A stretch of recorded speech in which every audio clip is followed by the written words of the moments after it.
Bosna i Hercegovina nikada nije bila fudbalska velesila u smislu trofeja i uspjeha na međunarodnoj sceni, ali je oduvijek posjedovala rijedak dar, sposobnost da izbaci igrače koji se s pravom nazivaju generacijskim talentima.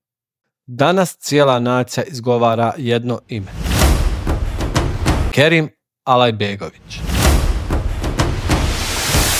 Alajbegović je u proteklih nekoliko mjeseci doživio uspon koji se rijetko viđa.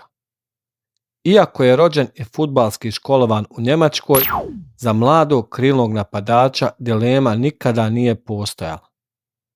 Izabrao je dres sa državnim grbom Bosne i Hercegovine, prošao sve omladinske selekcije i kao golobradi dječak zakoračio na najveću scenu, u A reprezentaciju. Sa svega 17 godina upisao se u historiju kao najmlađi strijelac ikada među Zmajevima, postigavši pogodak protiv San Marina. No, Kerim nije samo broj na papiru. On je postao esencijalan faktor u igri Sergeja Barbareza. A razlika s njim i bez njega na terenu je vidljiva golim okom, što se pokazalo i tokom kvalifikacija i baraža za svjetsko prvenstvo.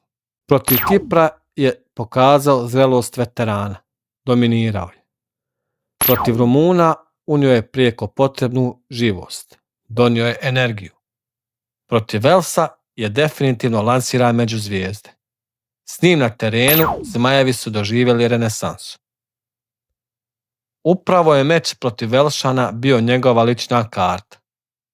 Ulazak s klupe, asistencija Džeki za izjednačenje, a potom i hladnokrvna realizacija ključnog penala za pobjedu pokazali su da Alajbegović ne posjeduje samo tehniku, već i pobjednički mentalitet. U finalu baraža protiv Italije je također dobio priliku s klupe, te je u raspucavanju penala hladnokrvno zabio i Bosna i Hercegovina je otišla na svjetsko prvenstvo. Njegov pristup, visok nivo samopouzdanja, hrabrost u situacijama 1 na 1 i drski driblinzi oduševili su BiH naciju, ali i pokrenuli lavinu pitanja. Zašto Alajbegović nije s njim? Selektor Sergej Barbarez se suočio s kritikama, ali realnost je često kompleksnija od onoga što vidimo na ekranu. Postavlja se pitanje da li je Kerim žrtva taktike ili savršen džoker. Činjenica govori da je Alajbegović tek 18 godina. U tom uzrastu tijelo i psiha su još uvijek u fazi formiranja. Prevelik teret prerano može dovesti do preranog izgaranja. Trenutno mu nedostaje fizička snaga za 90 minuta visokog intenziteta u seniorskom fudbalu. Njegova učinkovitost je maksimalna upravo u ulozi džokera, gdje svojom brzinom i svježinom eksploatiše umor protivničkih odbrana.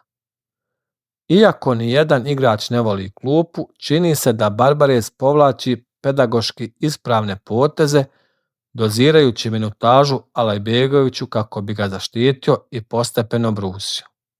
Čak je igračev otac Semin poručio da Barbarez ima puno povjerenje u Alajbegovića i da to mladi igrač sve vraća na terenu. Spoj njemačke discipline, radnih navika sa bosanskim talentom, inatom i srčanošću čini Alajbegovića unikatnim projektom BiH fudbala. On je trenutno najozbiljniji kandidat da postane prvi Bosanac čiji će transfer dostići magičnu cifru od 100 miliona eura. Put do te zvijezde popločan je radom i strpljenjem.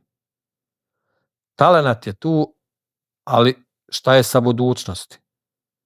Ona zavisi isključivo od njega samog. BiH navijači su dobili novog heroja, a Zmajevi lidera za narednu deciju.